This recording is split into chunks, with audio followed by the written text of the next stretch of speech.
Hello বন্ধুরা, তোমার সকলকে স্বাগতম তোমাদের চ্যানেল ডাব্লিউবি প্রাইভেট টিউশনে। আজকের এই ভিডিওতে আমরা রায়ামাটিন প্রশ্নবিচিত্রা 2025 ক্লাস 6-এর ইংরাজি বিষয়ের যে তোমাদের দ্বিতীয় ইউনিট টেস্টের জন্য 2 নম্বর স্কুল রয়েছে পেজ নাম্বার 71-এ।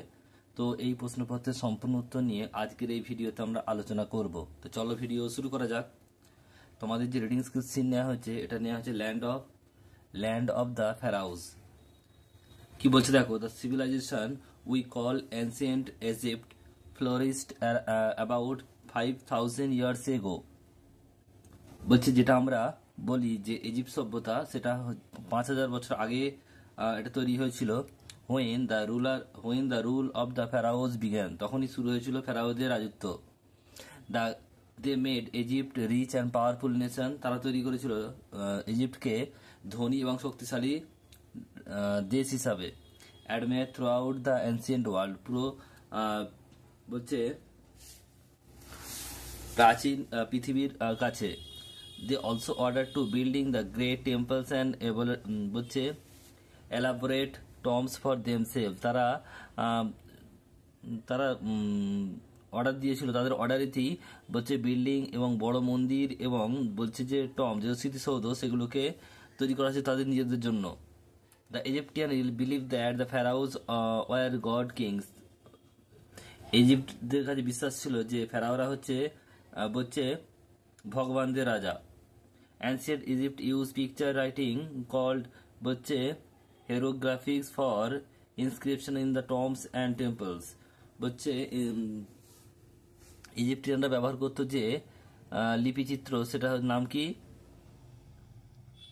হায়ারোগ্রাফিক্স। এটা কি করা হতো, এটা মানে হচ্ছে স্মৃতিসৌধ এবং মন্দিরেতে এই দিয়ে লেখা হতো। Paper was made from the thinly sliced papyrus stem, papyrus গাছের স্টিম তৈরি হতো, পাতা পেপার তৈরি করা হতো। একের দেখো প্রশ্ন কি বলছে দেখো, আনসার দ্য ফলোইং কোশ্চেন। একেরটা, when did the rule of the pharaohs began, লিখবে the rule of the pharaohs began about 5000 years ago, এটুকু লিখবে। 2 নম্বর প্রশ্ন, what did the pharaohs order, লিখবে the pharaohs order the building of the great temple elaborate tombs for themselves. 3 number বলছে what did Egyptian believe, লিখবে the Egyptian believe that all pharaohs were god kings. বলছে what is hieroglyphs, এটুকু লিখবে। ancient Egypt used picture writing called hieroglyph for inscription in the tombs and temples. How was paper made? Paper was made from thinly sliced papyrus stem. এরপর হচ্ছে বিয়ের দাগে প্রশ্ন, writing the antonym, বিপরীত শব্দ লিখতে হবে। এনসিয়েন্ট মানে হচ্ছে প্রাচীন, মডার্ন মানে হচ্ছে আধুনিক, পাওয়ারফুল শক্তিশালী পাওয়ারলেস। এরপর হচ্ছে দেখো মেড ডেস্ট্রয়েড, থিকলি রিচ পুয়ার। এরপর তোমাদের রয়েছে দেখো আনসিন, কি বলছে, বলছে an aeroplane is a mode of transportation. বলছে এরোপ্লেন হচ্ছে একটা কি যানবাহনের মাধ্যম। It takes people from one city or country to another. বলছে এটি কি করে, একটা শহর থেকে অন্য শহরে বা একটা দেশ থেকে অন্য দেশকে নিয়ে যেতে সাহায্য করে মানুষকে। It is faster than any other form of transport, যে কোনো যানবাহনের ক্ষেত্রে থেকে কিন্তু এটা সবচেয়ে বেশি দ্রুত। বলছে a pilot flies an aeroplane, যে প্লেন ওড়ায় তাকে পাইলট বলা হয়। They control the plane from the cockpit, সে ককপিট থেকে এরোপ্লেন চালায়। দে নিয়ন্ত্রণ করে। There are many steward and air hostess on the plane, তার প্লেনে কারা থাকে, এয়ার হোস্টেস অ্যান্ড সুইডেস থাকে। They take care of the all the passengers, তারা দেখাশোনা করে যাত্রীদের। They gives us food drink and snacks during the flight, যাত্রা শুরুর সময় তারা কি দেয়, জল দেয়, পানীয় দেয় এবং স্ন্যাক্স দেয় এবং খাবার দেয়।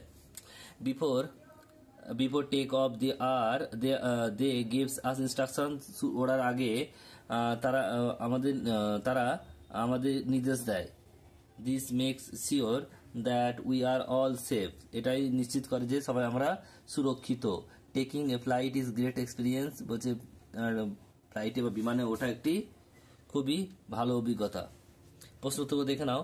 বলছে what is the role of the pilot? A pilot flies an aeroplane, এটুকু লিখবে। What makes sure that we all are all safe, এটুকু লিখবে।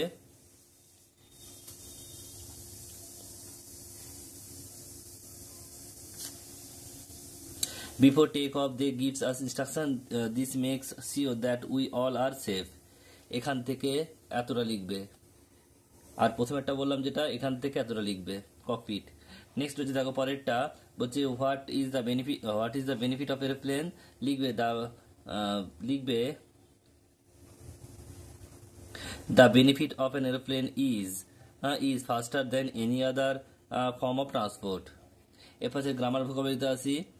3 দাগের একটা বলছে প্রেজেন্ট টেন্সে ইজ আছে, পাস্ট টেন্সে ওয়াজ হবে, পাস্টে টুক আছে, প্রেজেন্টে টেক হবে, আর গিভ আছে, প্রেজেন্টে এটা গেভ হবে, মেক আছে, মেড হবে। 4 দাগের প্রশ্ন বলছে যে এটা কোন সেন্টেন্স লিখতে হবে। বলছে did you go to the market yesterday, এটা হবে ইন্টারোগেটিভ কোশ্চেন, প্রশ্ন বোধক চিহ্ন। Hurray we have won the trophy, এটা exclamatory. It has been raining since morning, এটা assertive হচ্ছে। always obey the elders, imperative। আর she is my classmate, এটা assertive। 5 দাগের প্রশ্ন বলছে once upon a, এখানে এ হবে time, there was a poor boy named Aladdin who lived with his mother। তার প্রথমেরটাও এ হলো, পরেরটাও এ হলো। one day a rich strange come to their house, এটাও এ হবে। তারপরে I am a merchant, এটাও এ হবে। পরেরটা কিন্তু অল দ্য ওয়ে ফ্রম আরবিয়া, এটা দা হবে। 6 দাগের প্রশ্ন বলছে দেখো সাফিক্স আর প্রেফিক্স যোগ করতে হবে, অ্যান্টোনিম করতে হবে opposite. Steady unsteadily, trust distrust, possible impossible, certain uncertain, helpless. এরপর হচ্ছে দেখো পরেরটা বলছে fill in the blank appropriate preposition অবস্থা। প্রথমেরটা বলছে দেখো বাই হবে, তারপরে টু হবে, তারপরটা দা হবে, তারপরটা অফ, তারপরটা উইথ। 8 দাগের প্রশ্ন আন্ডারলাইন দ্য প্রপার নাউন আর circle the common noun. Proper noun মানে হচ্ছে নাম বোঝাবে, যেটা সৌরভ গাঙ্গুলি এটা নাম, ক্রিকেটার এটা কিন্তু হবে কমন নাউন।